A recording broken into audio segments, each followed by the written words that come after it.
going to quickly show you how I make fondant toppers using a mold. So you use icing sugar. Some people like cornstarch. I prefer the icing sugar. So put a generous amount in your mold. Make sure it goes in all the corners. And let the excess come out. Okay, so I'm just using some leftover fondant that I had. Make sure it's nice and soft. If you have Tylose or CMC powder, you can use that. It just makes your fondant dry quicker and harder. So I'm using this baby mold. So 2 colors. Make small little balls. Make sure there's no creases in there. Get it in there. I love this tool. Make sure it's going into all the creases.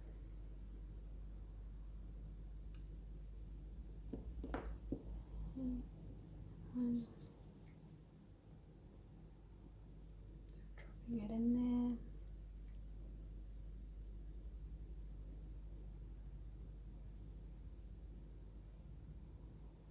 So using 2 colors will make the final product look beautiful and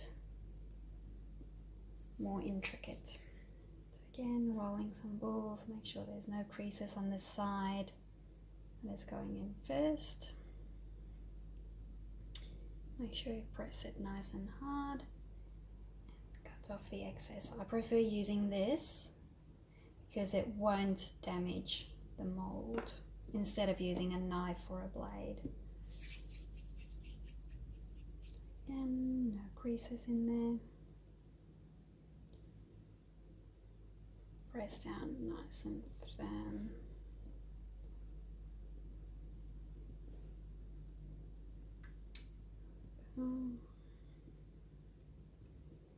So for example, if you wanted to make a 2-tone bottle, just again make sure you insert it where you want it to go.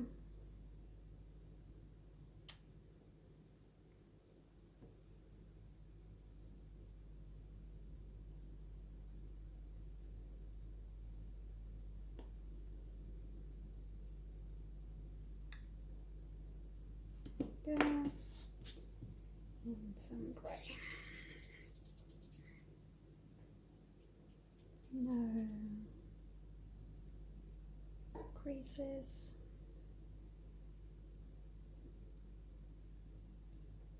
And where the two join, the 2 colors, make sure you press it nice and firmly so that they blend together, and that will ensure that they stick when they come out. There you go. Okay, so you can either leave this out for 20 minutes or so, but it's most likely that it will bend and distort when you try and get it out. So what I like to do is pop it in the freezer for 10 minutes, and then it's nice and easy, and you just bend the mold and this will pop right out. So I've got one that I put in the freezer a couple of 10-20 minutes ago. You can see it's nice and hard. It just pops straight out. And it's there, good to go. Because this came out of the freezer now, it will go a bit sweaty, so make sure you put it on some baking paper or non-stick paper and just leave them until they're completely dry, or you can put them in the oven at a really, really low temperature, like 30 degrees or so, 30 degrees fan forced, and that will just make sure it dries out and comes to room temperature nice and quick. Here you go.